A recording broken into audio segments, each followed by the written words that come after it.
On April 9, 2009, 42-year-old Abraham Shakespeare drove his fancy black BMW 750i car towards an upscale gated community in Lakeland, Florida. Abraham stopped his car, hit a remote control on his sun visor, and waited for the large gate that kept his neighborhood separated from the rest of the city to open.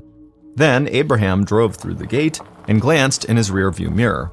His friend, Dee Dee Moore, was following right behind him in her black Hummer. Abraham led Dee Dee through the neighborhood's winding roads that were dotted with large two-story homes with huge front yards and swimming pools in back. Then he pulled into the driveway of his own house that looked a lot like the others in the neighborhood. Abraham parked his car and stepped outside. He was 6 foot 4 inches tall with long, skinny arms and legs. He had a beard and a black spandex cap that covered his dreadlocks. He wore a white t-shirt and jeans. Dee Dee's huge Hummer pulled into the driveway behind the BMW. Dee Dee got out and smiled at Abraham. She was 36 years old, and she was tall with dyed blonde hair, and she laughed and talked a lot. Dee Dee went around to the passenger side of the Hummer, opened the door, and took out a video camera and a tripod to put the camera on. She closed the door and then followed Abraham into his house. And Abraham led her through his living room that had high ceilings, large leather couches, and a state-of-the-art TV. The furniture, and most of the decorations inside, had come with the house when Abraham bought it. Abraham asked Dee Dee how her day at work had been as they walked up the staircase to the second floor. And Dee Dee told him that things were going really well. She owned and operated a successful medical staffing agency, and she said business just kept getting better. Then they walked down a hallway on the second floor into a room that Abraham used as an office and as a place to relax and watch TV. And when they walked into the room, Dee Dee set up the tripod, put the camera on it, and turned the camera on. Then she asked Abraham if he was ready for her to film him. Abraham looked at the camera, he grinned and said yep, he was ready. Since Dee Dee's medical staffing agency had taken off, she had spent a lot of time and energy following her dream of becoming a writer. She wanted to write books and movies. And when Dee Dee and Abraham had met through a mutual friend about 6 months earlier, she was fascinated by his life story. And she thought he would be the perfect subject for a biography or a documentary, or maybe even a Hollywood blockbuster movie. Dee Dee pressed record on the camera and asked Abraham just to talk about himself a little bit and to tell her about his life. Dee Dee thought getting Abraham to tell his story in his own words would be a great resource for her for when she started writing a book or movie about him. So Abraham started talking into the camera and pacing a little back and forth, and as he talked about his life, it seemed like he was almost reliving certain moments from when he was younger. And that made Dee Dee smile. And as she listened, she thought even his last name, Shakespeare, was perfect for a storyteller like Abraham.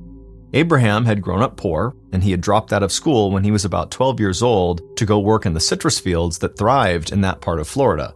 And Abraham had left school without really learning how to read or write beyond the most basic level. And as he got older, he started to understand that his employment options would always be limited. And so he had spent the majority of his life moving from one odd job to another, trying to make ends meet. In the room upstairs in his house, Abraham stopped pacing for a second, and he thought back to some of the low-paying jobs he'd had. And he said going from job to job and struggling to survive had made it clear to him just how much the city of Lakeland was divided. Lakeland was part of the Tampa Bay area, and in Lakeland, some of the wealthiest people in Florida lived just miles away from some of the poorest people. And Abraham said when he was younger, he would pass by the gated communities where the rich people lived, and he would tell himself that someday he would figure out a way to move behind those gates. But it was a dream that most people in his poor neighborhood laughed at, and for most of Abraham's life, that dream he had seemed like it was impossible to achieve. But even though Abraham had spent decades living in his mom's house and working low-paying jobs, he had refused to let that bring him down. And everybody who knew Abraham said he was one of the kindest, most positive people they had ever met. Then, 3 years earlier, on November 15th of 2006, Abraham had been working as a delivery man for a food distribution company. Abraham's co-worker, Michael Ford, had been driving the delivery truck that day, and he pulled into a convenience store to get cigarettes and a drink. But before Michael got out of the truck, Abraham had reached into his pocket and taken out $2. Abraham was pretty broke at the time, and he knew he shouldn't just throw money away, but he stared at the dollar bills in his hand and then gave them to Michael and asked him to buy 2 quick pick lottery tickets. and Michael laughed, grabbed the money, and went inside. A few minutes later, Michael had gotten back in the truck and given Abraham the 2 lottery tickets. Then, the following evening, Abraham had been sitting on the couch at his mother's house, watching the winning lottery numbers get announced on the local news. And he had just stared at the TV, stunned, because each winning lottery number that just got announced matched a number on a lottery ticket he was holding. At first, as the numbers kept matching over and over again, Abraham had kind of laughed it off and thought, this is not going to happen. But when they were about to announce the final number, he could feel his heart beating faster, because all he needed was one more match. He leaned in close to the TV and watched as the newscaster called out the final winning lottery number. And when Abraham had heard that number, he checked his ticket, then he checked it again and again. And then Abraham jumped off the couch and started shouting to his mother that he had just won the lottery. Abraham's mom came into the room and she thought he was playing a prank. But when he showed her the numbers on the TV and the matching numbers on his ticket, she started screaming and crying because Abraham had hit the $30 million jackpot. Fast forward back to the present, and Abraham smiled into the camera, and Dee Dee smiled too. Just hearing Abraham tell that story about winning the lottery was like listening to somebody describe a miracle, like something that never really actually happens in real life. But then Abraham stared down at the floor, and a look of total exhaustion came across his face. So Dee Dee asked him if he was okay, and Abraham told Dee Dee about what had happened almost immediately after he was shown on the TV collecting his big lottery winnings. Even after a huge amount of taxes and a reduced payout for taking his lottery money immediately instead of over several years, Abraham walked away with about $12 million, more money than he'd ever imagined having in his whole life. And with that money, Abraham had bought his dream house in one of Lakeland's beautiful gated communities for the rich, and he had gotten himself a very fancy car, that BMW. But soon after that, a lot of people had seemed to take advantage of Abraham's kindness. And he was lending money to friends, family, and people he had never met before, and he was paying for their mortgages, healthcare bills, college tuition fees, startup expenses for businesses, and just about anything else people could think of. And Abraham said that he loved helping people, he really did. But over time, it had just gotten more out of control, and now, 2.5 years after he had won the lottery, he said there were days where he would get hundreds of text messages from people asking for money, and he just felt like he couldn't say no to any of them. In fact, Abraham had a cousin named Cedric Edom who owed him thousands of dollars in mortgage payments on a house that Abraham had bought and let Cedric live in. And now Abraham could barely even get Cedric to talk to him, let alone get Cedric to pay back any of the money he owed. And Abraham hated that he felt like his lottery money was coming between him and his friends and family. From behind the camera, Dee Dee asked Abraham if he was tired, and he turned away from the lens, then glanced back and said he'd been tired for a whole year. And he said sometimes he dreamed of running away to a beach in some other country and just disappearing forever. Not long after that, Dee Dee stopped recording. She could tell Abraham was getting upset, and she felt for him. She hadn't won millions of dollars, but she said when her business had taken off, she had her share of people coming out of the woodwork asking her for money. And she knew that even for someone who was as good of a person as Abraham, that pressure could take its toll. And so Abraham and Dee Dee had talked for a little while longer, but not for the camera.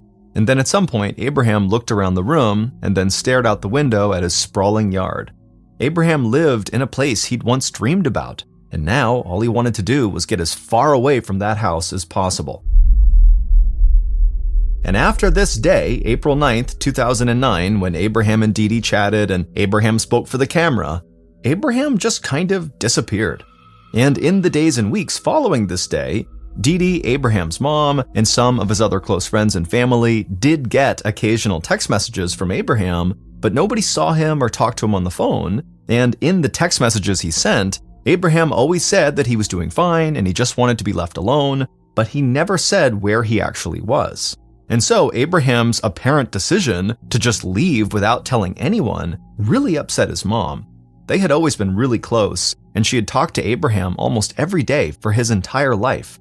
So now only getting a few text messages from him every now and again with kind of sparse information about what he was doing and where he was very difficult for her to deal with. But like Dee Dee, Abraham's mom had seen up close how people constantly came to Abraham for money and how that really weighed on him. And she knew Abraham had started to imagine himself walking on a beach where nobody knew who he was and where nobody would bother him. And so Abraham's mom and his other family and friends didn't try to find him. They just kind of respected that he really just wanted space. But then, fast forward to November 9th, 2009, 7 months after Abraham was last seen by anybody close to him. And on that day, Detective Dave Clark of the Polk County Sheriff's Department was sitting at his desk looking at a report that didn't make sense to him. The Sheriff's Department had gotten a call from Cedric Edom, Abraham's cousin who owed him thousands of dollars. And Cedric had said that his cousin had been missing since April and he wanted to file an official missing persons report. Detective Clark, who had short blonde hair and a goatee, looked really young, but in reality, he had been in law enforcement for years, and he had experience with almost every kind of case. And Clark had a reputation for being one of the best listeners and one of the most objective officers in the entire department.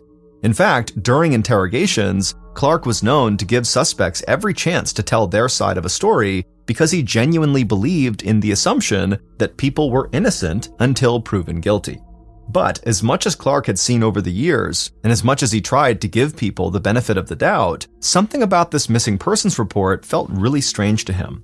If this man was missing, why had his friends and family waited 7 months to tell the police? Clark leaned back in his chair and read over the report again. And this time, when he read the missing person's name, his eyes went wide. He grabbed a piece of paper and pen and started writing down some notes.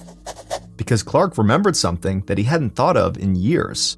Clark knew who Abraham Shakespeare was, because after Abraham had hit the lottery jackpot back in 2006, news stations in the area covered what they called Abraham's rags to riches story over and over for weeks. So Clark now knew he was dealing with a potentially missing person who was worth millions and millions of dollars. And when that much money was involved, there was always the possibility of foul play.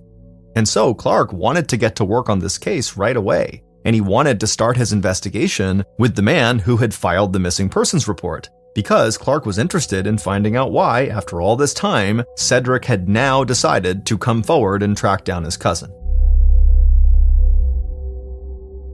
A few hours later, Detective Clark led Abraham's cousin, Cedric, into an interrogation room at the Sheriff's Department, and Cedric was combative almost from the moment he walked in.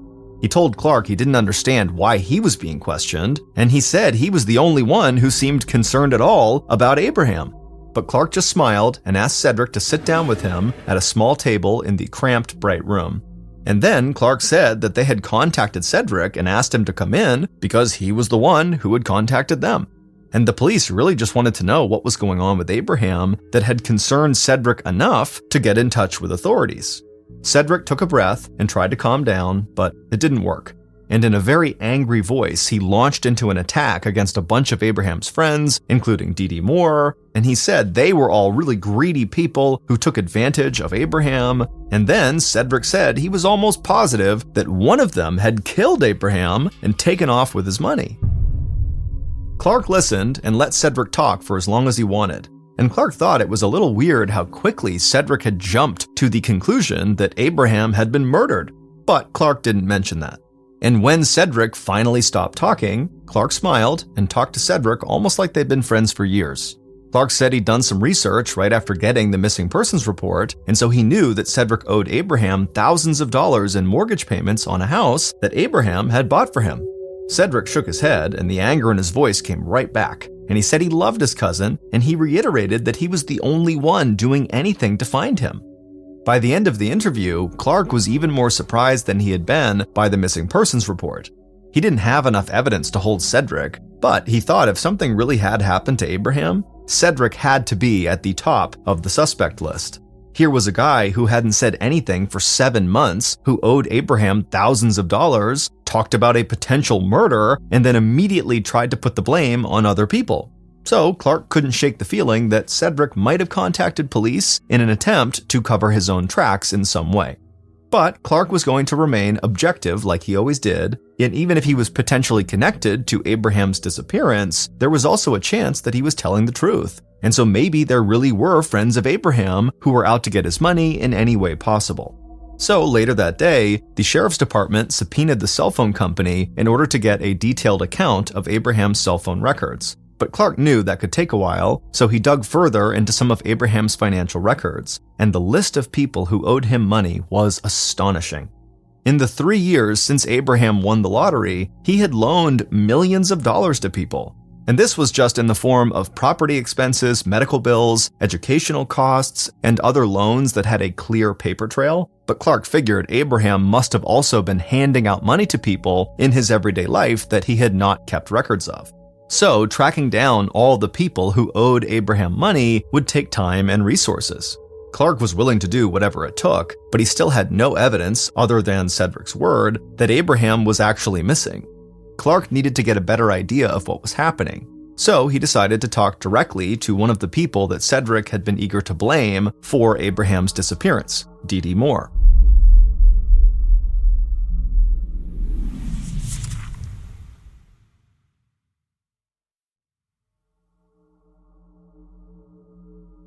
On November 10th, the day after the missing persons report had been filed, Detective Clark found himself back in the interrogation room. This time, he was seated across the table from Dee Moore, Abraham's friend who wanted to write a book and make a movie about his life. Dee had on jeans, a t-shirt, and leather sandals, and Clark thought she was almost the exact opposite of Cedric when it came to interviewing her. She smiled a bunch and seemed very easygoing, and she said she would tell him anything she could, but that she didn't really understand why she was there. So Clark asked her, when was the last time you spoke to Abraham? And she said she had gotten a text from him somewhat recently, and that he messaged her from time to time just to see how things were going in her life and to tell her that he was okay and enjoying his time away. Then Clark took a breath and got a serious look on his face. He looked right at Dee and told her that Abraham's cousin, Cedric, had said he was worried Abraham might be dead. Dee immediately looked confused and said she didn't understand because as far as she knew, she was texting somewhat regularly with Abraham. And as far as she knew, Abraham had done exactly what he said he was going to do: take off to maybe a beach somewhere and never look back. So Clark asked her why Cedric would have filed the missing persons report in the first place and why he might have pointed the finger at her as someone who might have wanted to hurt Abraham. Dee just shook her head, and then she looked at Clark and said she had an idea why Cedric might come after her. Clark smiled, and in his friendly voice, he asked Dee to fill him in. And Dee said that she and Abraham's mom were two of the only people in his life who had pushed Abraham to follow up with everyone who owed him money and make them pay him back. They said it was one thing to be a kind person, but it was another to get taken advantage of. And they told Abraham that just because someone was family, it didn't mean they were entitled to get anything they wanted from him. Clark nodded and asked if that had caused problems in Abraham's life, having people like Cedric around. And Dee's voice got a little louder and rougher, and she said Cedric preyed on good-hearted people. And she knew that as much as Abraham wanted to see the best in others, Cedric would never pay him back a dime. Detective Clark and Dee spoke for a little while longer, and then Clark thanked her for her time, and after she left, he went back to his desk to look at his notes from both of the interviews he'd conducted over the past couple of days. And as he did that, all he could think about was how badly he wanted to see Abraham's cell phone records. Because Clark still didn't know if Abraham was dead in a ditch somewhere, like Cedric wanted him to believe, or if Abraham was just sipping piña coladas on a beach without a care in the world. In the days following his interview with Dee, Clark kept digging into Abraham's financial records, and he and other members of the investigative team met with Abraham's friends, family, and as many people who owed him money as possible. But Clark also discovered something new that caught his interest. Michael Ford, Abraham's co-worker who had used Abraham's money to buy the winning lottery tickets, had filed a lawsuit about a year after Abraham had won the lottery. In that lawsuit, Michael had argued that because he was the one who actually bought the tickets for Abraham, he was entitled to at least a cut of the winnings. But Michael had lost his case in court, and Clark wanted to know if maybe Michael held a grudge against Abraham. So Clark pursued this new potential lead. But he discovered that Michael and Abraham had pretty much lost touch once the trial started, and Abraham had even stated publicly that he didn't blame Michael for doing what he did. And he said he would have been willing to give Michael hundreds of thousands of dollars if Michael had just asked him, instead of going directly to the courts. Now, none of this ruled out Michael as a suspect in Clark's mind, But there was no evidence putting Michael anywhere near Abraham in the days and weeks before Abraham had apparently disappeared. So Clark knew he needed to keep looking elsewhere. And Clark still felt like he was in the middle of one of the most bizarre cases he'd ever dealt with, because no evidence had surfaced that suggested anything violent or against the law had even happened to Abraham. There was no body, there was no signs of distress at his house, and friends and family kept getting text messages from him. So Clark kept reminding himself that Abraham was a guy with the financial means to truly just disappear if he wanted to. But then, at the end of the month, something happened that would turn Detective Clark's attention back to one suspect in particular. On a day in late November, Abraham's mom contacted Detective Clark and said she had something to show him. So Clark drove out to her house, and Abraham's mom met him at the door and invited him inside. The house was warm and comfortable, and being there, Clark felt even more of an urge to discover where Abraham was, just so he could put Abraham's mom's mind at ease. Clark thanked Abraham's mom for calling him and for welcoming him into her house. Then she led him into the living room and picked up an envelope from the coffee table. She opened it and showed Clark a greeting card with a Christian cross on the front. And she said when she'd gotten this card, there had been a $100 bill inside of it. She handed the card to Clark and he opened it, and he saw a scribbled note that said, "I'll be home soon," and Abraham's signature underneath. And Abraham's mom said that even though her son had trouble writing, he had always made sure he could sign his name, and she recognized that was definitely his signature on the card. Abraham's mom told Clark that she had gotten the letter about 2 months earlier, but she had forgotten about it. She said she was sorry she had not shown it to him sooner. Clark said that was totally fine, and that he was grateful that she was showing it to him now. And he picked up the envelope that the card had come in, and he squinted his eyes, almost like he was trying to look for something that wasn't there, because there was no stamp or address on the envelope, and it didn't look like it had been mailed from anywhere. So Clark asked Abraham's mom how she'd actually gotten the letter, and she told him her nephew, Abraham's cousin, Cedric, had hand-delivered it. Just hearing that made Clark feel like his investigation had gone right back to where it started. Then, without Clark saying anything, Abraham's mom said that even though Cedric was her nephew, she didn't always trust him. And she didn't necessarily believe he was just trying to do right by Abraham by filing the missing persons report. And then she looked Clark in the eyes and told him all she really wanted was to hear from her son. If she could just hear his voice, she would know he was okay and everything would be fine. Clark said he understood, and he thanked Abraham's mom for all her help and told her he would keep her informed if he learned anything new. Then Clark went back to the station and he told other members of the investigative team that he wanted to keep looking into Abraham's cousin, Cedric, because giving Abraham's mom a card with $100 and Abraham's signature in it seemed like one more way Cedric could be trying to cover something up. And then Clark got some information that he was confident would break the case wide open. The phone company had come back and they provided police with a detailed history of text messages sent from Abraham's number. And something in those text messages stood out to Clark right away. And by December, Clark believed he was closer than ever to finding Abraham. On December 26, 2009, so a month and a half after the missing persons report was filed, Abraham's mother was relaxing on the couch at her house. Christmas had been a mixed blessing that year. She loved seeing friends and family for the holidays, but not having Abraham around just hadn't felt right. They had always spent Christmas together, and so the house kind of felt empty without him. But then her phone rang. She leaned over, grabbed it off the coffee table, and almost started crying tears of joy, because Abraham was calling. The connection wasn't great, but she could hear her son on the other line, and that was all that mattered. Abraham wished her a Merry Christmas and said he was sorry he hadn't called the day before. And Abraham's mom said that was okay, and that she just wanted to know how he was doing. And he said, other than dealing with a little winter cold, he'd been great. And he knew him leaving had been very hard on people, especially her, but he felt like he'd made the right choice. And he promised he'd be home soon, and when he did, he'd be much happier than when he left. Abraham's mom hung up the phone, and she felt better than she had in months. And she wanted to call everyone she knew to let them know the good news. She had finally heard from Abraham. She had heard his voice. But first, she thought she needed to tell the police. So she took a deep breath, collected herself, and called the sheriff's department. On December 26th, right after Abraham's mom had gotten this call from her son, Detective Clark was sitting at his desk. His phone rang, and he picked it up, and he could hear Abraham's mom almost shouting at him on the other line. She told him about the phone call she'd just received from Abraham and how happy she was, and so Clark thanked her for letting him know, he wished her a Merry Christmas, and then hung up. But then he immediately made a call to the cell phone company so he could get a location on where Abraham's phone had been when he placed this call to his mother. And when Clark heard what they had to say, he shouted across the room to a fellow detective and told him they needed to leave immediately. Clark and this other detective ran out of the station.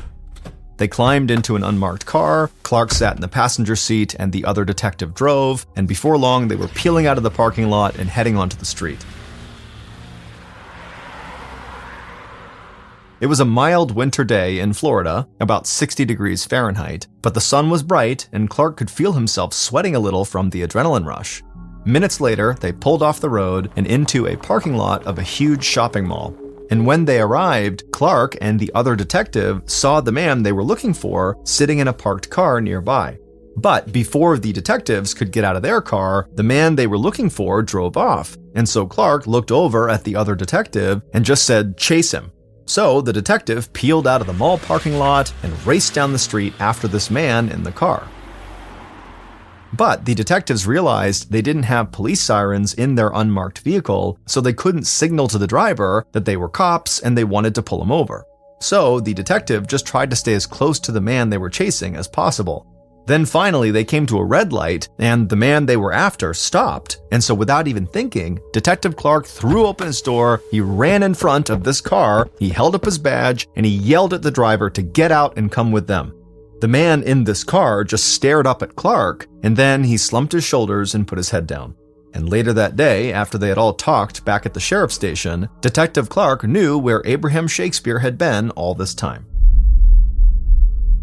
Based on interviews and cell phone data collected throughout the missing persons investigation, here is a reconstruction of what police believe happened on April 9th, 2009, when Abraham first disappeared.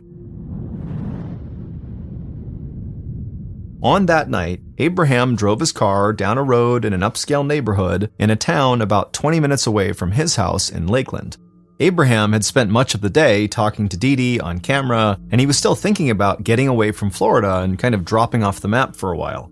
But before he did anything drastic, he wanted to make sure he had enough cash on hand to just disappear. And he hoped to avoid leaving a paper trail as much as possible, so it would be harder for people to track him down. So Abraham was on his way to the house of someone who owed him money and who had told Abraham that they had thousands of dollars in cash that they could give him. While Abraham wound his way through the neighborhood, the person he was going to see sat inside their house and waited for Abraham to arrive. And a few minutes later, they saw the headlights from Abraham's BMW outside. So they went to the front door, stood in the doorway, and waved to Abraham as he stepped out of his car. When Abraham got to the door, the person he was meeting with could tell that Abraham seemed down. But they said hopefully getting some cash would cheer him up. Abraham smiled and walked inside and followed this person through their living room and into a small home office. Abraham stood in the middle of the office, and the person he was meeting with walked across the room to a floor safe standing in the corner. Then that person crouched down, they entered the combination for the lock and opened the safe. And then they just waited there for a second. Abraham asked if everything was okay, and this person said, "Yep, everything's fine. I just need to make sure I grab the right amount of money." Then this person reached into the safe, slowly stood up, turned around, and aimed a gun right at Abraham. A look of fear came across Abraham's face, but before he could turn to run, the person shot him right in the chest, and blood began to stain his white t-shirt. Then the person fired again, and this bullet grazed Abraham's heart and perforated his lung. The shooter casually walked across the room and stood over Abraham, and they watched and listened as Abraham slowly died. Then the killer put the gun back in the safe. Then they went back to Abraham's body, crouched down, took his phone out of his pocket, and slipped it into their own pocket. Then they grabbed Abraham's legs and dragged him out of the room. Abraham was skinny, but he was very tall, so dragging him through the house was not easy. But eventually they managed to pull Abraham to the back door, and then they dragged him out into the backyard. A fence surrounded the yard, and it was totally dark out there except for some moonlight. So the killer did not feel like anyone could see them, so they didn't rush. They bent over, caught their breath, and then picked up a shovel that was laying in the grass.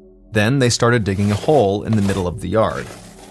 Finally, when the hole was deep enough, they walked over to Abraham's body, grabbed him by the legs, dragged him across the yard, and dumped him into the hole. Then they took the shovel and filled the hole back in. Later that night, they cleaned the bloodstains from inside their house and out in the yard, and then they found a phone number of a construction company that they planned to call the next day to place a concrete slab over the hole where they had just buried Abraham. Then the killer went into the living room, hooked up their video camera to the television, and watched the recording they had made with Abraham earlier that day. Dee Dee Moore, Abraham's friend who was an aspiring writer, had murdered Abraham. It turned out that months before the murder, she had convinced Abraham to give her control of his finances, and she had promised to play the bad guy and collect money from all of Abraham's friends and family who owed him. And she even agreed to hold on to a large amount of Abraham's cash for him in her safe so he wouldn't be tempted to just hand it out to people who asked him for money. And because Dee Dee was a successful business owner, Abraham had believed she would be better at managing money and collecting debts than he could ever be. So he thanked Dee Dee for her help and put her in charge of millions of dollars in cash and assets. And Dee Dee had collected money from people who owed Abraham, but instead of giving the money to Abraham, she kept it for herself. And she spent that money and some of the cash Abraham had given her on a brand new huge Hummer vehicle and other expensive items she wanted. And for months, Dee Dee had gotten away with it without anyone suspecting anything. But then, in the spring of 2009, not long before the murder, one of Abraham's friends started to catch on to what Dee Dee was doing. Because even though he was making regular payments to Dee Dee to clear his debts with Abraham, she kept asking him for more money. And when he got angry and said he had already paid what he owed, Dee Dee worried he would tell Abraham, and Abraham would find out that she had been stealing his money. So Dee Dee decided she would just get rid of Abraham, but keep collecting the money people owed him for herself. But in order to do that, she had to make it seem like Abraham was alive and just wanted his distance. And so when she filmed him on her camera, claiming it was for her book and movie, even though in reality she had no aspirations to write Abraham's story, she intentionally steered the conversation to how tired and frustrated he must be, and when Abraham talked about wanting to escape to a foreign beach, Dee Dee knew it was time to put her plan into motion. So she told Abraham to come to her house to get thousands of dollars in cash that she'd been holding for him in her safe, and when he arrived, she killed him and then used his phone to text his friends and family, and then she showed some of his friends and family the video recording of Abraham where he was talking about how he wanted to leave Florida and go to a beach somewhere and just kind of disappear and be left alone. And so naturally, his friends and family believed that that was what happened to Abraham. He had chosen to kind of go away. And Dee Dee almost got away with it. But once Abraham was dead, Dee Dee became relentless in her pursuit of his cousin Cedric, and she called Cedric and came to his house all the time, demanding he pay back all of the money he owed Abraham, and Cedric just wasn't going to do that. And so finally, Cedric got fed up with Dee Dee, and he filed a missing persons report. Now, Cedric did not actually believe that Abraham was dead, but by alleging that he had been murdered and pointing at Dee Dee as potentially the murderer, he knew that would launch a police investigation into Dee Dee, and that would get her off of his back for at least a while. And when Detective Clark got a record of Abraham's text messages, he was shocked at how well written and how formal they were. After all, he knew that Abraham still struggled with reading and writing. Then, when Abraham supposedly called his mother on the day after Christmas, Detective Clark got confirmation that what he believed had been going on was going on. Somebody in town had been using Abraham's phone and had been pretending to be him. And when Clark traced Abraham's phone to the mall parking lot, he and the other detective saw Dee Dee leaning into a car, handing over cash to a man and taking a phone back from him. And when they chased that man down, he admitted that he was a friend of Abraham's who Dee Dee had paid to call Abraham's mom and pretend to be Abraham. And the man had told Abraham's mom on this call that he was fighting a winter cold to make up for the fact that he didn't really sound like Abraham. Not long after that, Abraham's cousin Cedric came back to the sheriff's station, and he admitted that someone had paid him to deliver the greeting card that Abraham supposedly wrote to his mother. And it would turn out that the money Cedric was paid to make that delivery could be traced back to Dee Dee.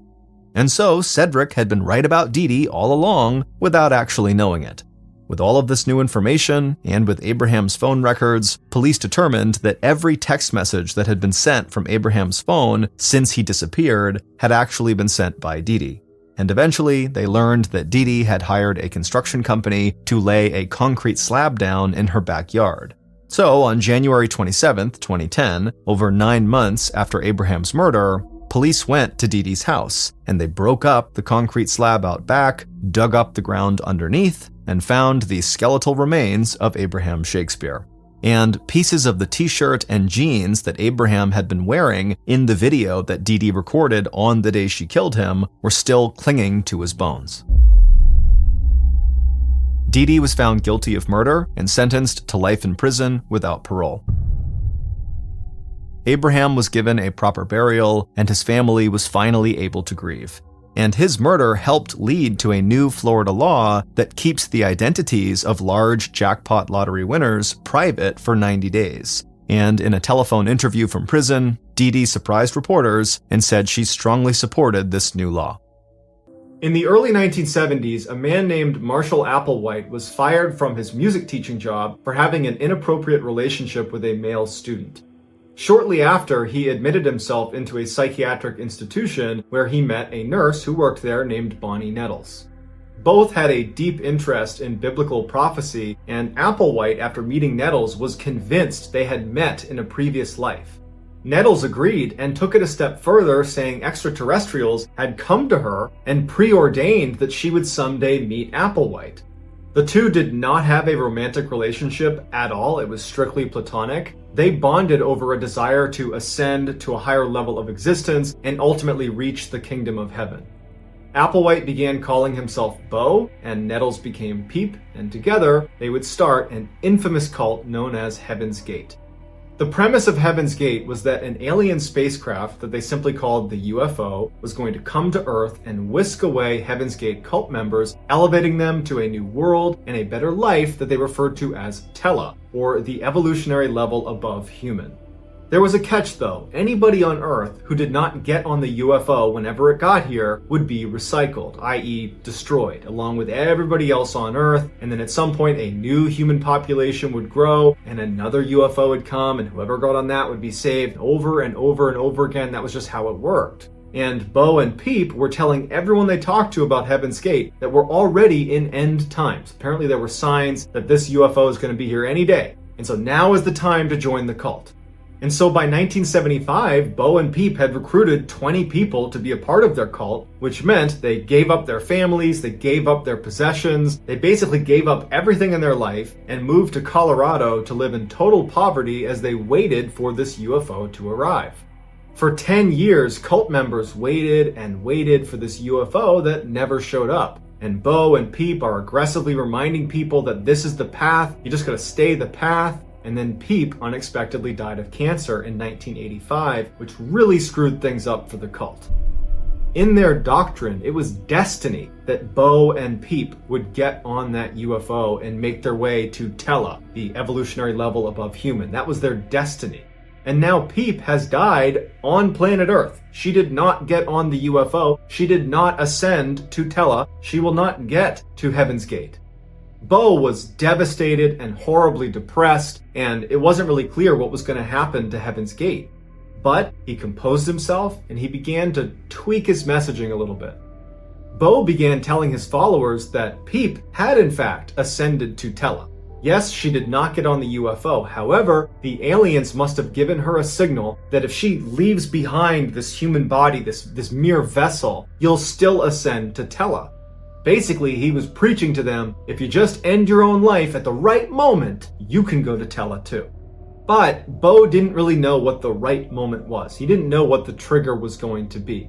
Until 1995, when astronomers discovered the Hale-Bopp comet was going to be passing by Earth 2 years later in 1997. And Bo saw this as the trigger. the UFO was going to be hiding behind the trail of this comet, and for sure, Peep was riding on that UFO, and as soon as it passes by Earth, we need to ascend. And so fast forward to March 26, 1997, as the Hale-Bopp comet passed by Earth, 39 of the Heaven's Gate cult members, including Bo, they began their journey. Bo told them they would be exiting the Earth in 3 groups. And so on March 26th, Group 1 entered their San Diego mansion and consumed applesauce mixed with barbiturates, followed it up with a whole bunch of vodka, and then put a bag over their head and waited for death. Then on March 27th, Group 2 entered the San Diego mansion, knowing full well what they were walking into. They all had specific jobs of how they were going to clean up the mess left from Group 1. They cleaned it up. Then they picked up the Group 1 members and placed them in beds and put a purple cloth over their face before they, Group 2, consumed their own applesauce mixed with barbiturates and put a bag over their head and waited for death. On March 28th, the 3rd group entered the San Diego mansion, and this included Bo, and they did the same cleanup as Group 2. They put the Group 2 deceased members in bed as well, and then they consumed applesauce and barbiturates, followed it up with vodka, bag over their head, waited for death. Bo had given special instructions to 2 of the members that were within that 3rd group to wait until he had exited Earth and take special care to put him in a specific bed, organized a certain way, and then when they consumed their own applesauce and barbiturates followed up with vodka, they should do that in their bed because they're the last 2. There's nobody else to move them. When a former cult member stopped by the San Diego mansion to check in on the cult, they went inside not knowing what they were up to and found all 39 cult members deceased, laying in bunk beds with identical black and white Nike running shoes on their feet with purple shrouds over their bodies, and they were all wearing matching armbands that read Heaven's Gate Away Team. Just hours before they exited the Earth, each of the groups would perform exit interviews where they would record themselves talking about why they were doing this, why it was important, and what they expected on the other side. They are remarkably cheerful and happy considering what they all know they are about to do. Here are some highlights from those exit interviews. Okay, we have Thursody with us, and I believe that you chose the name Thursody because you wanted to be reminded of your thirst for next level knowledge. Is that correct? That's right. I know my vehicle's, or this vehicle that I'm wearing is, pretty nervous, pretty scared. Some may say, well, boy, it's quite a irreversible step. This isn't a troubling circumstance. Don't take it as that. It's just a gateway, just a doorway. Okay, thank you.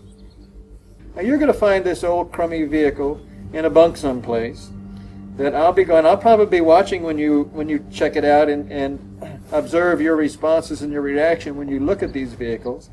And they're all nothing but containers that we've used and bored for the short amount of time. People in the world who thought that I had completely lost my marbles. They're not right.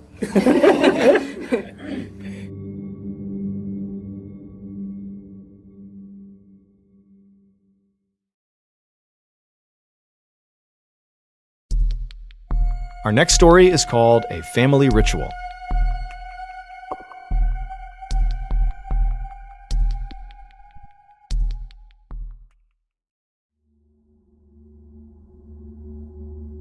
On April 9th, 2005, in Kaohsiung City, Taiwan, a young man was home alone inside of his apartment watching TV. And as he sat there watching TV, he heard a loud thumping sound coming from right above him. As soon as he heard it, he muted his TV and he listened for a second, and a minute later, he heard it again, a loud thump. And then he heard another one, and another one, and another one, and before long, all he heard was a succession of thumps and also what sounded like chanting coming from upstairs. However, as unusual as these types of sounds might be to the average person, to this young man, these actually weren't that weird. Because the family that lived right above him, the Wu family, were pretty eccentric.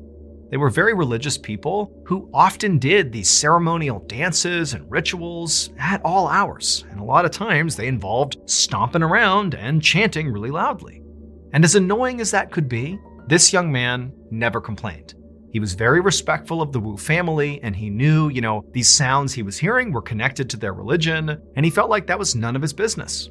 And so, like he did basically every other time he would hear these noises, he simply turned the volume up on his TV and tried to forget about them. But after a few minutes, it was like the noises coming from upstairs just kept getting louder and louder and louder until it was basically impossible to ignore. And then suddenly he heard a scream coming from upstairs that certainly did not feel attached to a ceremony. It sounded like somebody was in danger or in trouble or something. And so at that point, the young man turned the TV off and he stood up and he thought, I need to go up there and make sure things are okay. I mean, forget being annoyed. It sounds like, someone's in trouble or someone's hurt or something. But as he began making his way towards his door to go upstairs and check on the Wu family, all the noises just completely stopped and it was silent upstairs. And at that point, the young man just stopped where he was. And for a minute, he just listened, waiting to see if maybe the noises would pick back up again. But they didn't. And so the young man just turned around, walked back to his seat, and turned the TV back on. 2 days later, on April 11th, that same young man was back home all alone, watching TV yet again, when, once again, he heard a loud pounding sound. Except this time, it was not coming from upstairs, it was coming from his front door. Somebody was hammering on his front door trying to get his attention.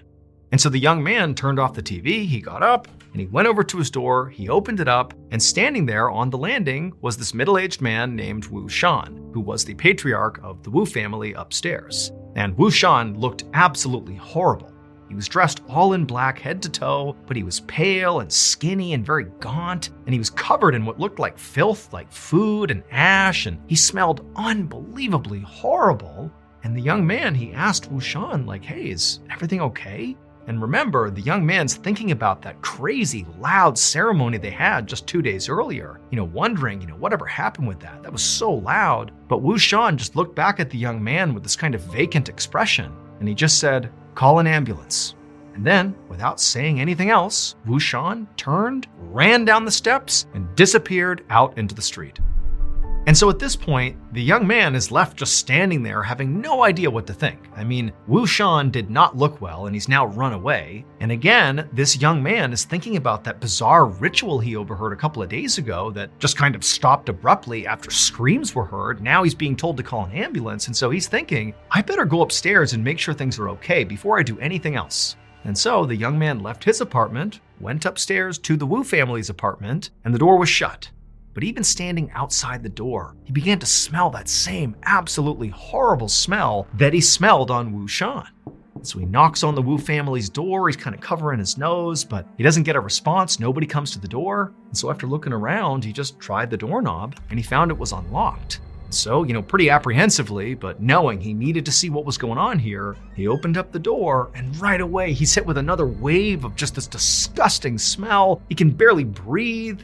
But nonetheless, he steps into the house and he calls out to anybody, anyone come over here and tell me what's going on. But nobody called back. And he kind of looked around the family's apartment and it was totally filthy. There was just this grime all over everything. And he made his way all the way into the living room. And there he stopped. Because in the middle of the living room on the floor, he saw something that he just simply couldn't believe. It would turn out the Wu family had performed a ritual 2 days earlier. That was the sounds that the neighbor downstairs had been hearing. Those loud stomping and screaming, all that stuff was a ceremony like the family was known to do. However, that ceremony got totally out of hand.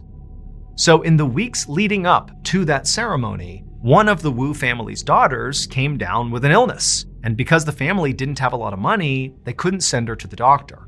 And after a couple of days, when she didn't get better, the family decided that, okay, well, she must not be physically sick. She must be spiritually sick, meaning she was possessed by a demon. And so at first, they tried some ceremonies to ward off this demon, but it wasn't really working. And then before long, the rest of the members of the family began complaining that maybe they too were also possessed by the same demon. And before long, that was the belief that the entire Wu family shared, that they all were possessed by demons. And so on the day the downstairs neighbor heard all that stomping and chanting and screaming, that was the day that the Wu family performed a big group exorcism to try to get rid of these demons once and for all from all of them. But the way they did this exorcism was truly horrifying. They believed that the one thing demons were afraid of was filth. And so they decided that if they filled their bodies with enough filth, the demons would leave. And so the Wu family, as they chanted and stomped around and screamed, began consuming their own feces. And when they would vomit it back up again, they would just swallow it right back down for hours and hours and hours. What the downstairs neighbor actually discovered inside the living room of the Wu family's apartment was the daughter, the one who originally had gotten sick, and she was laying on the ground and was deceased. And during the autopsy, they would discover that her airway was totally blocked by feces and vomit. By the time the downstairs neighbor made this discovery, the entire Wu family had fled the apartment. Wu Shan had disappeared after saying calling an ambulance, and the rest of the family too had kind of run off. But the police would ultimately track down all the remaining Wu family members, and they would all be arrested. However, a court ultimately decided that the Wu family was suffering from something known as mass hysteria, and as a result of that, they could not be held legally accountable for what they did. And so, they were all acquitted.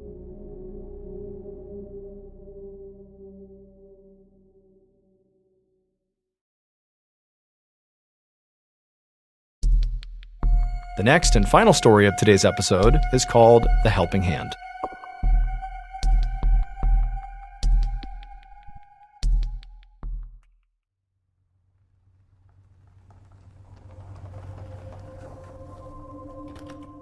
One morning in November of 1997, a police captain named Jeffrey Lewis, along with his partner, parked their squad car near the Manatee River in Bradenton, Florida, which is a small city just south of Tampa. A few minutes earlier, the Bradenton Police Department had received a call from this frantic man who had said he had found something suspicious that had washed up on the shore of this river. And so Captain Lewis and his partner were there to investigate. And so as soon as they got out of their squad car, this man who had called the police, he saw them and waved them down, and he was pointing at something in the sand. And so Captain Lewis and his partner, they walked over, and before they even talked to this guy, they just looked down at what he was pointing at, and right away they could see why he called the police. Because there, sitting on the sand, was a severed human hand. And so the instant Captain Lewis saw this, his first thought was actually just alligators. Because there were alligators that swam in the Manatee River, and people were told about them and were told, not to go swimming here, but people still did. And so his thought was, well, maybe one of the alligators got a swimmer. However, when Captain Lewis looked at the hand more closely, he could tell right away that that probably did not happen. Because where the hand had been cut off from the body, the cut was almost surgical. It was very, very neat. Whereas if an alligator had ripped the hand off, it would be rough. But this almost looked like a surgeon had carefully removed the hand. And so what this signaled to Captain Lewis is this hand very likely represented a murder victim. Somebody who killed this person, cut their body up, and one of their body parts is now washed ashore. And so Captain Lewis turned to his partner and told him to call for backup. And within an hour, police officers were scouring the Manatee River looking for the body that belonged to this hand.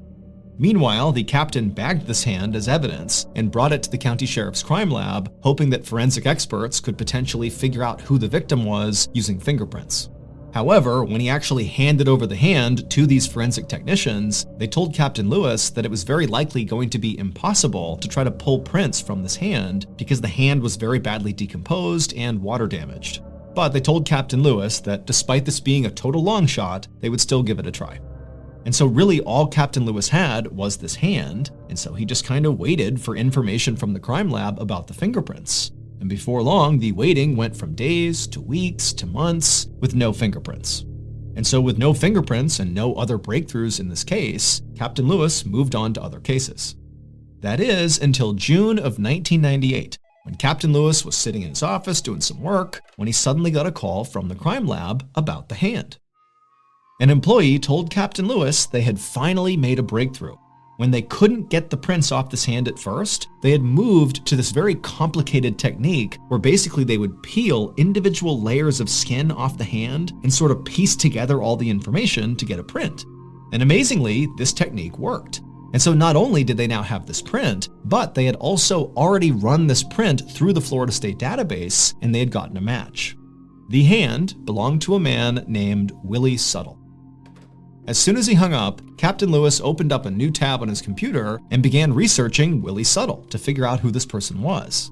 And he quickly found through public employment records that Willie had been a retired garbage collector, and then also Captain Lewis looked at police records and discovered that Willie had a minor criminal history. But what really stood out in his research about Willie was that Willie had never been reported missing. Willie had instead been reported dead. Right there in the public records that Captain Lewis was looking at, he found Willie's death certificate. And this document said Willie had died of natural causes 5 months prior to his hand washing up on shore. And also it said Willie had been buried in a local cemetery, and no police had ever been involved in his death because no crime had been committed. And so Captain Lewis was baffled. None of this made any sense. If Willie had died of natural causes and been buried over a year ago, then how did his severed hand, wind up on the shore of the Manatee River? The next day, which was Friday, June 26th, Captain Lewis, along with a few other police officers, went to the cemetery where Willie had been buried, and they exhumed his casket. And when they opened it up, they actually expected it to be empty, considering his hand was already missing, so probably his whole body was gone. But no, when they opened it up, there was Willie, missing his left hand. But that wasn't all. At the bottom of Willie's casket were all of his internal organs, just sitting there in a rotting pile. And so Captain Lewis is staring at this, having no idea what to make of it, but the first thought he had was, okay, maybe somebody tried to rob Willie's casket. But he's thinking, if they did that, why did they cut out his organs and stash them at the bottom of the casket? And also, why did they remove his left hand and chuck it in the river? That doesn't make any sense. It felt like every clue Captain Lewis found was only making this case harder to solve. But he hoped when he sent off Willie's body to the county medical examiner that they would be able to provide him with some more answers as to what happened here. Later that afternoon, the county medical examiner would perform an autopsy on Willie's body. And the first thing he noticed when he began was that despite the fact that Willie's organs clearly had been removed, that Willie's abdomen did not appear sunken in. It appeared full. So the medical examiner started the autopsy by cutting open Willie's abdomen to see what was in there.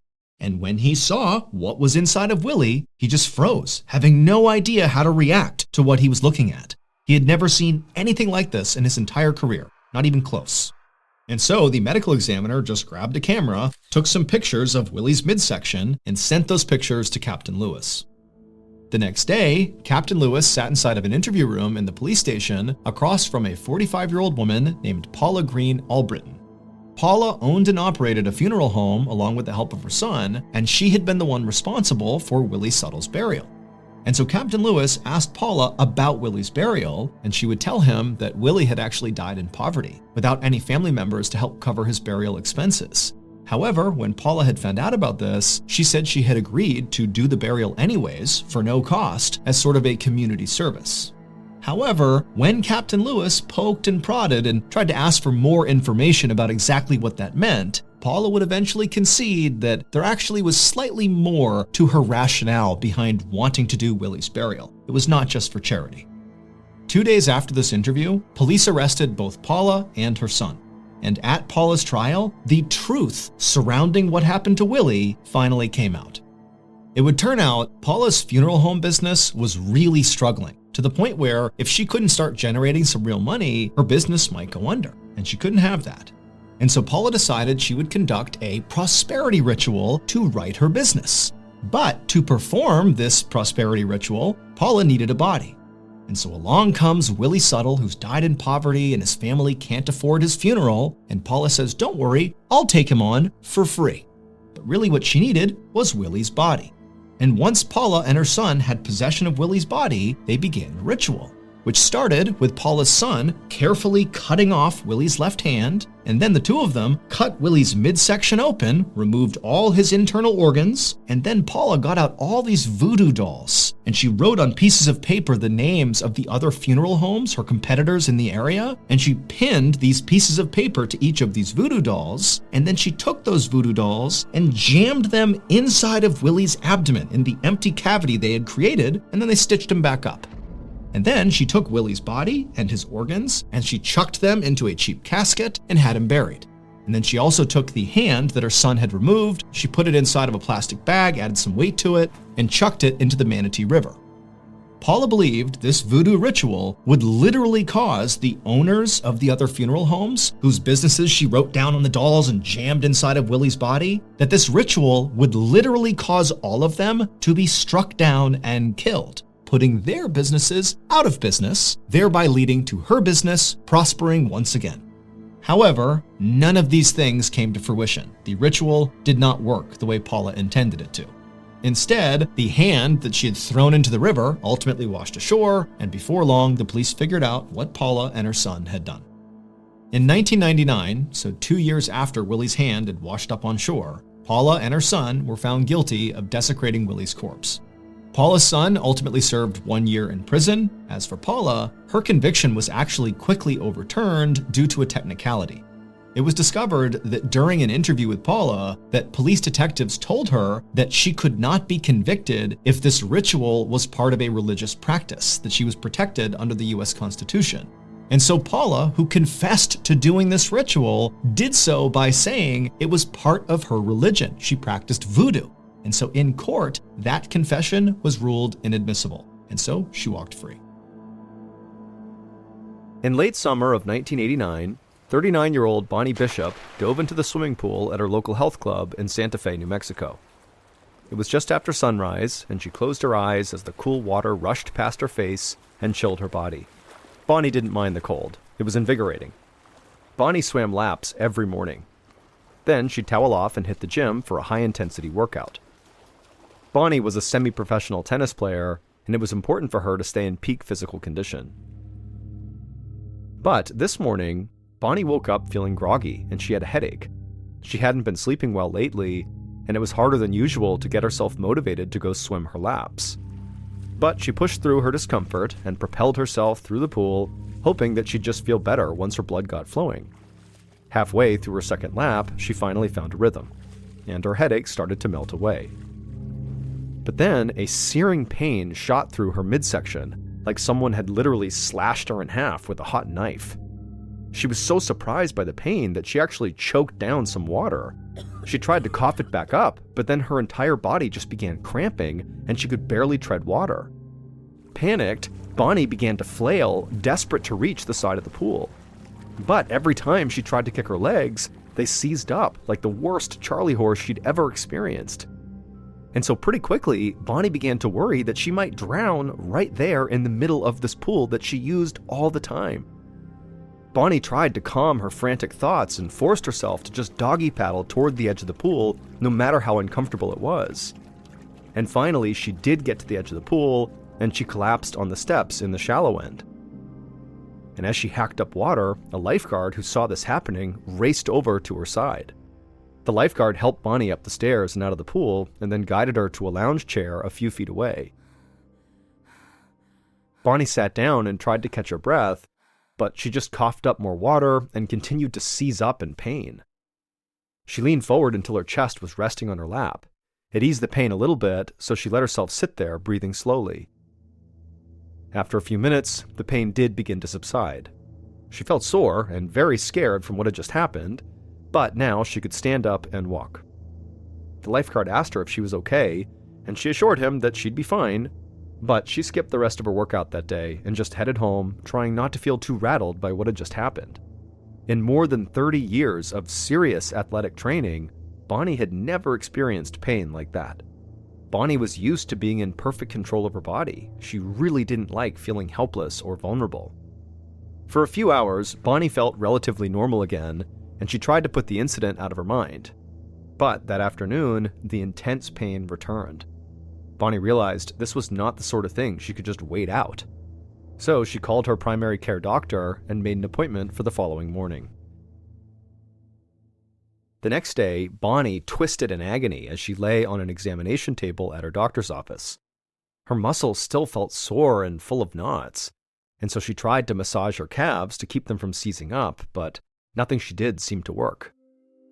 Meanwhile, every now and again, that incredibly sharp pain kept slicing through her midsection.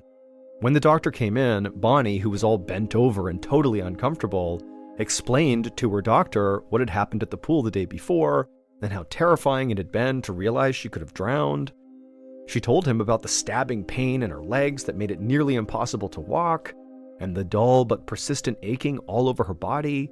Plus, she was feeling so tired. I mean, she was totally miserable and had no idea why.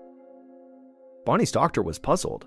She was an exceptionally healthy woman with no chronic conditions such as arthritis that could have explained her painful muscle spasms, and his initial physical examination revealed nothing out of the ordinary. Her blood pressure, vision, and hearing were all normal. All she seemed to have was a slight fever. Then the doctor stepped back and frowned. He told Bonnie that he wanted to order a complete blood workup just to make sure she did not have some infection. Bonnie nodded, hoping that she would know soon what was going on with her.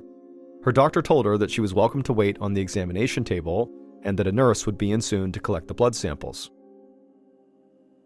An hour later, Bonnie opened her eyes and found herself staring up at the ceiling. She was totally disoriented for a moment and then realized she must have fallen asleep right after that nurse had come in and took her blood. That same nurse was actually now standing right beside her, and the nurse was apologizing for waking Bonnie up, but she told Bonnie that she really could not keep napping in this examination room. Bonnie nodded her head like she understood and then slowly sat up to leave. But then a moment later, Bonnie's doctor walked in holding her chart, and her doctor looked like something was wrong. Bonnie held her breath as the doctor explained that Bonnie's blood had 10 times the normal amount of a special type of white blood cell called eosinophils. Eosinophils are supposed to fight off infection, and they multiply when the body is invaded by bacteria, parasites, or other enemies. And so this meant Bonnie's body was definitely fighting something. Bonnie braced herself as she asked, what does that really mean? And her doctor kind of looked down for a second, and then in a soft voice, he told her that an eosinophil count as high as hers could mean cancer. Bonnie was shocked. Before she started feeling this pain, she'd been perfectly healthy. How could she have something as serious as cancer? She put her head in her hands, and the nurse came over and rubbed her back. Bonnie could feel tears collecting in her palms. She felt like her body had been hijacked. She was an athlete. The idea of losing her strength and agility while she went through chemotherapy or surgery or whatever other treatment she would need made her feel sick. But, as a competitor, Bonnie took pride in being very mentally tough, and she knew that now was not the time to break down. So she swallowed her fear and sat up straight. She wasn't going to wallow just yet. Instead, she asked her doctor how they were going to fight this thing. Bonnie saw her doctor flash a small smile at her sudden fighting spirit. He said it would require more testing to be certain whether she really had cancer, so he wanted to refer her to the oncology department at the local hospital. Bonnie agreed, then grabbed her phone to call her mom, Jackie. Bonnie knew that her parents would want to drive her to the hospital and support her through whatever was about to happen.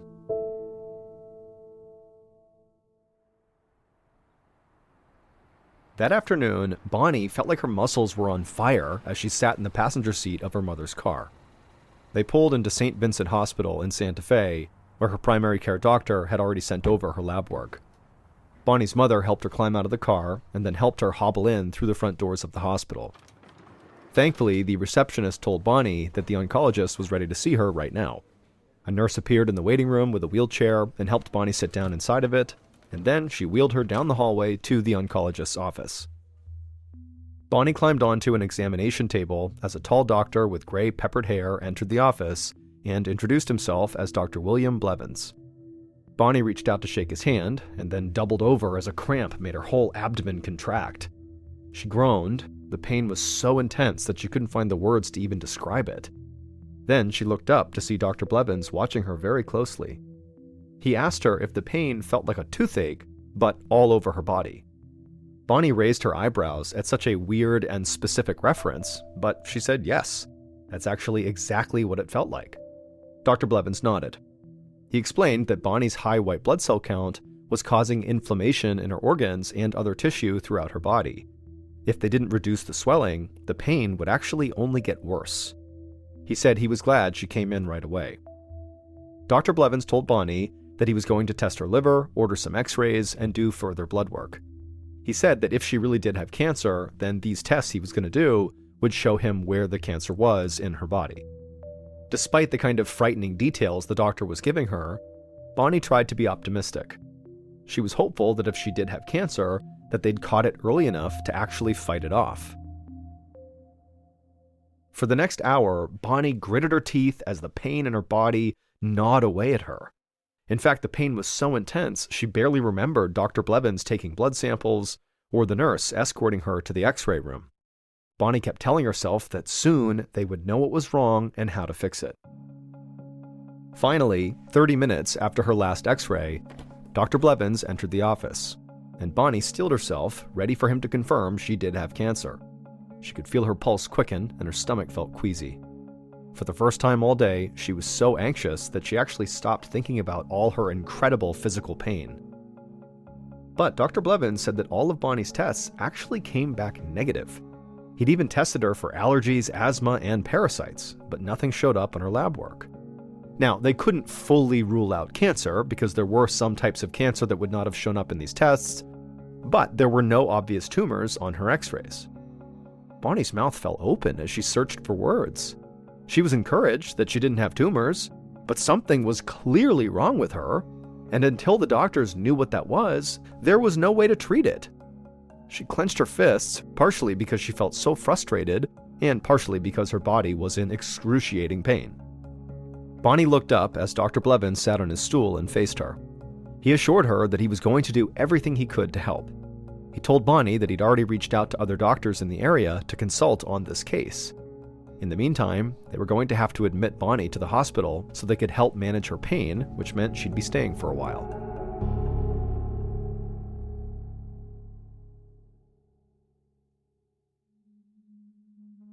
Three days later, Bonnie lay on her bed at St. Vincent's Hospital, her eyes closed, imagining herself out on the tennis court.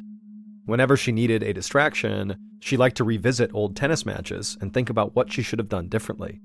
It helped take her mind off what was happening to her and the aching pain coursing through her body. Then Bonnie heard someone clear their throat, and she opened her eyes. She saw Dr. Blevins standing near the foot of her bed, and he asked her how she was doing. Beside him was a man Dr. Blevins introduced as Dr. Phil Hertzman, a family practice physician who'd driven in from nearby Los Alamos. Bonnie sat up and tried to say hello, but her voice was hoarse and she felt totally out of breath. Dr. Hertzman gestured for her to just lie back down, it was fine. He told Bonnie that she really needed to save her strength. So Bonnie relaxed as Dr. Hertzman approached her bedside. He told Bonnie that he'd looked over her case and consulted with Dr. Blevins, and in his opinion, it was possible that Bonnie had cancer after all, though not in her organs or tissues.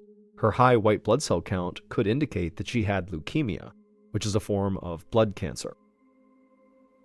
This potential diagnosis hit Bonnie like a tidal wave, especially considering the fact she had been told that she probably did not have cancer.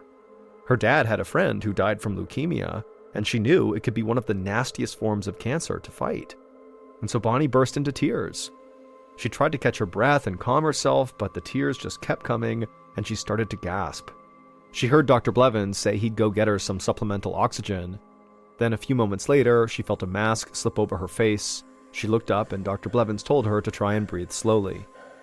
With the help of the oxygen, Bonnie gradually brought her breathing under control. She leaned back on her hospital bed, feeling totally overwhelmed. Once Bonnie caught her breath, Dr. Hertzman explained that to determine if she really did have leukemia, they would need to test her bone marrow, which required inserting a needle into her bone. He'd need some time to schedule the procedure, so she'd need to stay in the hospital another day or two before they'd know for sure. In the meantime, Dr. Blevins told Bonnie to try and rest. A few hours later, Dr. Blevins was finishing up some paperwork when he received a page from a nurse on Bonnie's floor. Bonnie's breathing had been getting worse, and now she could barely breathe at all. Dr. Blevins put his pager in his pocket and sprinted down the hospital hallway. He raced into Bonnie's room and found her leaning forward in bed, coughing and struggling for air. A nurse was hovering around her, trying to fit breathing tubes into her nose to administer oxygen. Dr. Blevins immediately grabbed a stethoscope and moved it down Bonnie's back, listening for any irregularities inside of her. He told Bonnie to please take in a deep breath, and when she did, he heard soft pops in her lungs. He grimaced. These sounds, known as crackles, meant that Bonnie's lungs were definitely filling with fluid. That's why Bonnie was having so much difficulty breathing. It was like her own body was trying to drown her. And that wasn't all. Dr. Blevins could see that Bonnie's body was swelling, especially in her abdomen. It sort of seemed like her whole body was filling up with fluids. Dr. Blevins paged the head surgeon and then asked Bonnie's nurses to prep her for an emergency surgery. Within an hour, Bonnie was out of her hospital room and inside of an operating room. 3 hours later, Dr. Blevins stood to greet one of the surgeons who had whisked Bonnie away into surgery earlier that morning. The surgeon looked totally exhausted. He told Dr. Blevins that because there was fluid buildup throughout Bonnie's entire body, they needed to completely open up her chest cavity to operate, instead of targeting specific areas with needles. When they opened Bonnie up, they saw that the swelling in her body had gotten so bad it was constricting her airway. Between that and the fluid in her lungs, it was no wonder Bonnie could not breathe. The surgeon explained that they spent 2 hours removing more than a gallon of thick yellowish fluid from inside of Bonnie's lungs, stomach, and liver. And while that would keep her alive for now, the fluid would almost certainly come back because they were not treating Bonnie's underlying disease. Bonnie's condition had now become critical. There was some good news, though. The surgeon, during the operation, was able to take samples of Bonnie's bone marrow, liver, stomach, and ovaries. It would let them test her for leukemia and other infections. Dr. Blevins hoped he could finally figure out what was making Bonnie's white blood cell count so high. But the next morning, Dr. Blevins looked over Bonnie's test results, feeling mixed emotions. There was no sign of leukemia in any of Bonnie's tissue, which meant that, once and for all, she really did not have cancer. That was good, and yet her biopsy showed that the specialized white blood cells, called eosinophils, had spread all over her body, and he still had no idea why. Bonnie was dangerously near death, and Dr. Blevins was very worried that she really did not have much time left. The next morning, Dr. Blevins knocked on the door of Bonnie's hospital room and then walked inside. He smiled at her mother, Jackie, who was reading in the corner. Then he turned his attention to Bonnie. He was shocked to see how frail she looked. She was sickly pale and too weak to even lift her head. Dr. Blevins gave Bonnie a half smile, but then he had to tell her the bad news, that he still didn't know what was making her sick, and he was running out of treatment options. He told Bonnie that he was going to prescribe a powerful steroid called prednisone to reduce the inflammation and swelling throughout her body. But privately, Dr. Blevins knew it was just a temporary fix. If they didn't find an answer soon for what this underlying disease was, he didn't see how Bonnie could survive. Now, a few days earlier, Bonnie might have broken down in tears at the doctor's grim message. But now, she just lay there, staring blankly. Looking at Bonnie's hopeless face, Dr. Blevins racked his brain for any possible avenue he had not crossed yet. Then he had an idea. He turned to Jackie, Bonnie's mother, and made a very odd request. He knew it was a total shot in the dark, but it was all they had.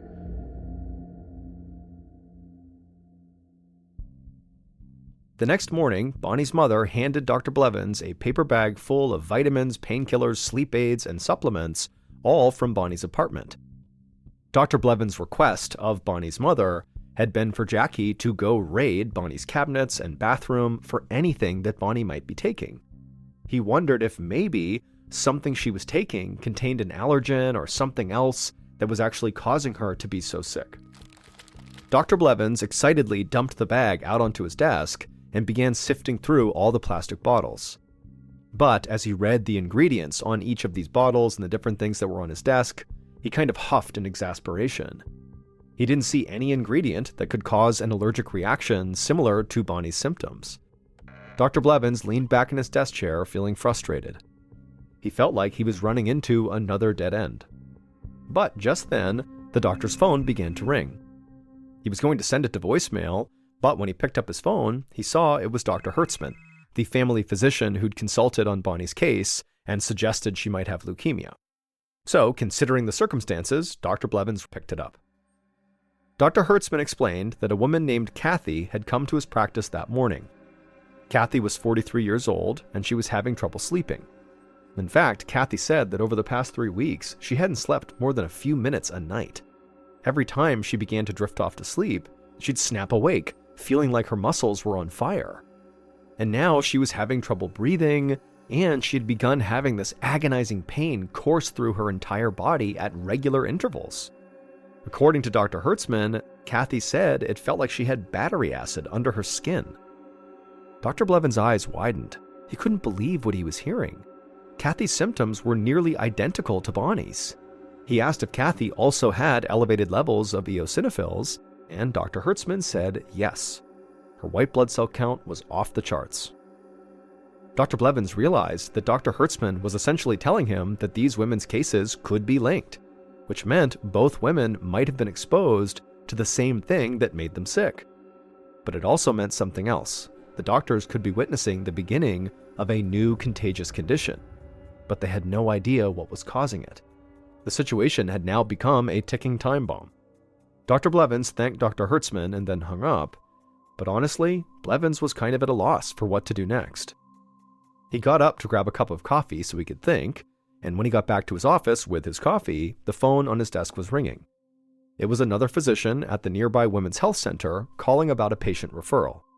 They wanted Dr. Blevins to take a look at a woman who had a high eosinophil count and extreme muscle pain. This woman had the same symptoms as Bonnie and Dr. Hertzman's patient, Kathy. But instead of feeling more despair at more people having these symptoms, Dr. Blevins suddenly felt energized. If he could find one single link between all three of these women, he could probably figure out what was making them sick. And if he acted fast, he could potentially save all of their lives. Dr. Blevins picked up the phone and made some calls. And within a few hours, his desk was covered in pill bottles, containers of vitamins, and sleep aids. These were all the medicines that were collected from all three women, the three patients. Dr. Blevins took a step back from his desk, and he noticed that all three piles from each of the three women had something in common. A blue bottle of an all-natural, over-the-counter sleep aid called L-tryptophan. And Dr. Blevins knew that all three women had been saying they were struggling to sleep lately, so they must have been taking this L-tryptophan right around the time they got sick.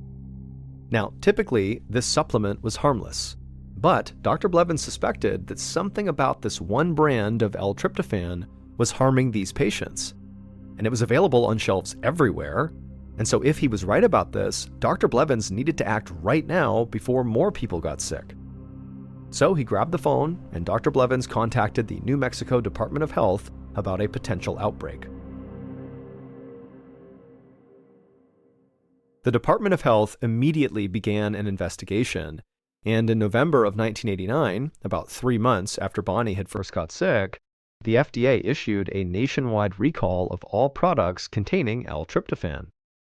6 months after that, the CDC conducted a nationwide study and found that all the sick patients, including Bonnie, had been taking L-tryptophan made by a Japanese company called Showa Denko.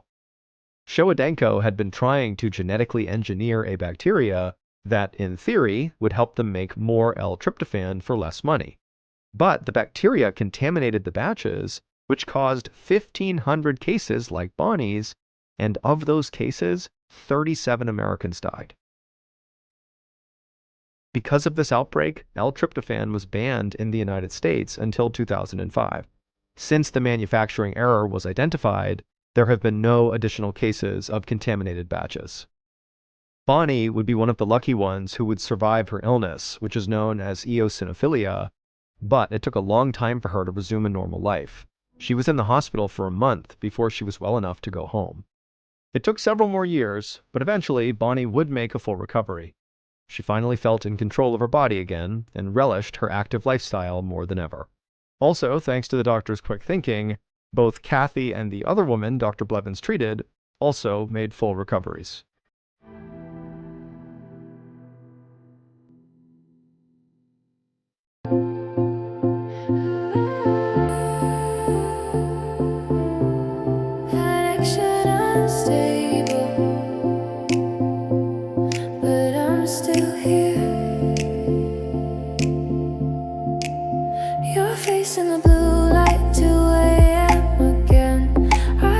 Seconds loading just to hear you say my name.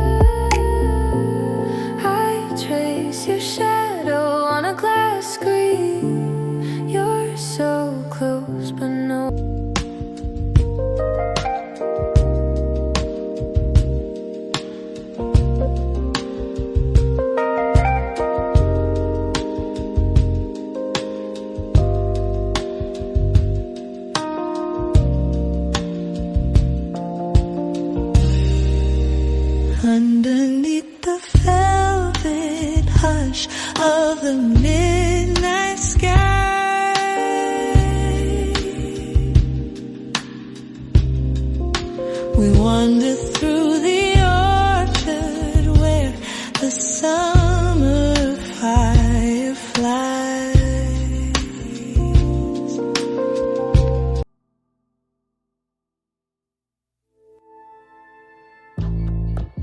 From Ballin Studios and Wondery, this is MrBallen's Medical Mysteries, hosted by me, Mr. Ballen. A quick note about our stories: we use aliases sometimes because we don't know the names of the real people in the story, and also, in most cases, we can't know exactly what was said, but everything is based on a lot of research. And a reminder, the content in this episode is not intended to be a substitute for professional medical advice, diagnosis, or treatment. This episode was written by Aaron Land. Our editor is Heather Dundas. Sound design is by Ryan Potesta. Coordinating producer